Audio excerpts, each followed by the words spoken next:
कैसे हैं दोस्तों। आज हम मिडिल इंग्लिश पीरियड पे बात करेंगे जो 1066 से लेके 1500 एडी तक फैला हुआ था।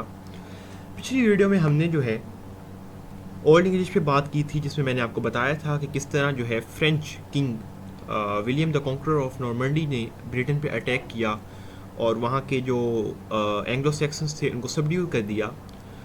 तो इस फ्रेंच हमले के बाद फ्रांसीसी जो नॉर्मंडी के जो किंग थे वो अपने साथ फ्रेंच लैंग्वेज लेके आए ब्रिटेन में। इससे क्या हुआ, फ्रेंच गवर्नमेंट की वजह से वहाँ पे जो अरिस्टोक्रेट्स थे इंग्लैंड के, ब्रिटेन के, ये उनकी लैंग्वेज फ्रेंच बन गई। जबकि लैटिन जो है ये क्लर्जी रिलीजन से रिलेट कर दी गई। आपको बताता चलूँ कि लैटिन जो है ये रोमन एम्पायर लेके आई थी ब्रिटेन में, तो इसको क्लर्जी और रिलीजन के साथ रिलेट कर दिया गया। जबकि इंग्लिश जो थी, ओल्ड इंग्लिश जो थी, वो पेजेंट्स, फार्मर्स और आम लोगों अवामी ज़ुबान बन गई।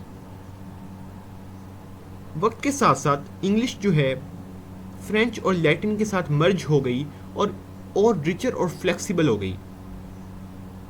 दोस्तों, आज भी अगर हम देखें तो बहुत से फ्रेंच अल्फाज जो हैं हमें इंग्लिश में, मॉडर्न इंग्लिश में नज़र आते हैं, जैसा कि कोर्ट है, जस्टिस है, गवर्नमेंट है, डिनर है, ब्यूटी है।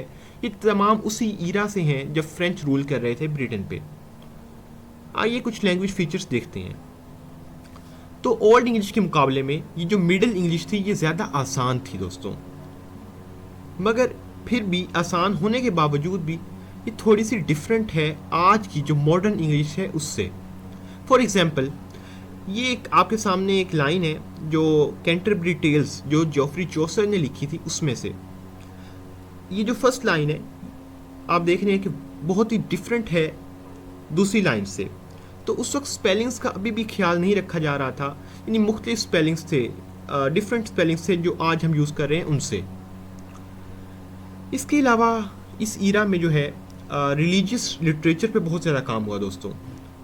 स्पेशली विस्लिफ जो थे उन्होंने बाइबल की ट्रांसलेशन की थी लैटिन से इंग्लिश में फॉर द फर्स्ट टाइम, और ये बहुत ही एक रिफॉर्मर टाइप इंसान थे। इसके अलावा इसी ईरा में मोरालिटी प्लेस लिखे जाते थे, मिरेकल स्टोरीज लिखी जाती थी, सरमन्स लिखे जाते थे। इन सब चीज़ों पे बहुत काम हुआ दोस्तों। अब इस ईरा के जो है मेजर फिगर्स में विलियम लैंगलैंड हैं। ये एक स्टाइरिकल पोइट थे दोस्तों, और ये अपनी राइटिंग्स में क्रिटिसाइज़ करते थे करप्शन को, चर्च की, सोसाइटी की, और ये फोकस इनका जो था वो जस्टिस पे, पॉवर्टी पे, स्पिरिचुअल ट्रूथ पे था। यानी ये आम लोगों के लिए लिखते थे, आम लोगों की ज़िंदगी में जो स्ट्रगल कर रहे होते थे उसके हवाले से। इनका मोस्ट फेमस वर्क जो है वो पीयर्स प्लोमन है। इसमें भी इन्होंने दोस्तों क्रिटिसाइज़ किया है करप्शन को सोसाइटी में। जो नेक्स्ट फेमस मेजर फिगर हैं इस ईरा के, वो जॉन गोवर हैं।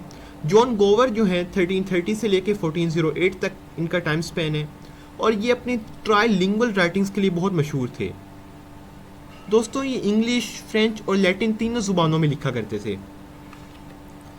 और ये चौसर जो जिनके बारे में अभी हम पढ़ेंगे, जॉफ्री चौसर, उनके फ्रेंड भी थे दोस्तों। इनकी पोइट्री में भी हमें मोरालिटी नज़र आती है, फ़िलोसफी नज़र आती है।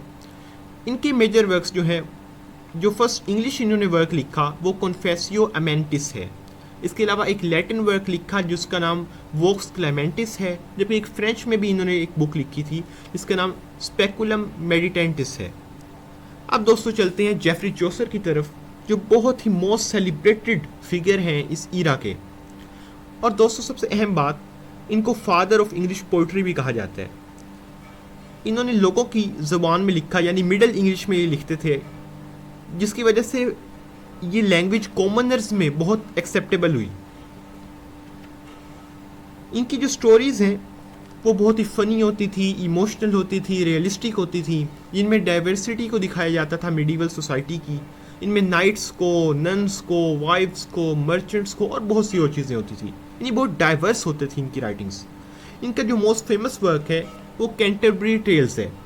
इसके अलावा इनके और भी बहुत से वर्क्स हैं। इनमें द रोमन डेला रोज है और बुक ऑफ द डचेस है। इसके अलावा एक और कंप्लेंट अनटू पिटी है। तो इस तरह के बहुत से वर्क्स हैं। इन पे हम एक अलग वीडियो दोस्तों बनाएंगे जिसमें हम इन सब चीज़ों को कवर करेंगे। अब देखते हैं एंड ऑफ पीरियड कैसे हुआ इनका। तो ये जो मिडिल इंग्लिश पीरियड है ये 1500 में एंड हुआ, इसके पीछे बहुत से फैक्टर्स थे। सबसे पहला फैक्टर जो था वो कॉन्क्वेस्ट ऑफ कॉन्स्टेंटिनोपल था। दोस्तों मौजूदा आज के ज़माने का तुर्की जो है, इसको टर्क्स ने इस पर कब्ज़ा कर लिया था और क्रिश्चियंस को वहाँ से निकाल दिया था। तो ये भी एक सबब बना इसके एंड का, इस पीरियड के। इसके अलावा इन्वेंशन ऑफ प्रिंटिंग प्रेस हुई थी। जोहानस ग्यूटेनबर्ग ने जर्मनी में इन्वेंट किया था प्रिंटिंग प्रेस, उसकी वजह से भी ये भी एक फैक्टर था इस पीरियड की एंडिंग में। मज़ीद हम जब रेनेसा पीरियड पे जाएंगे तो हम मज़ीद इसकी एक्सप्लेनेशन करेंगे डिटेल में। उस वक्त तक के लिए इजाज़त चाहता हूँ।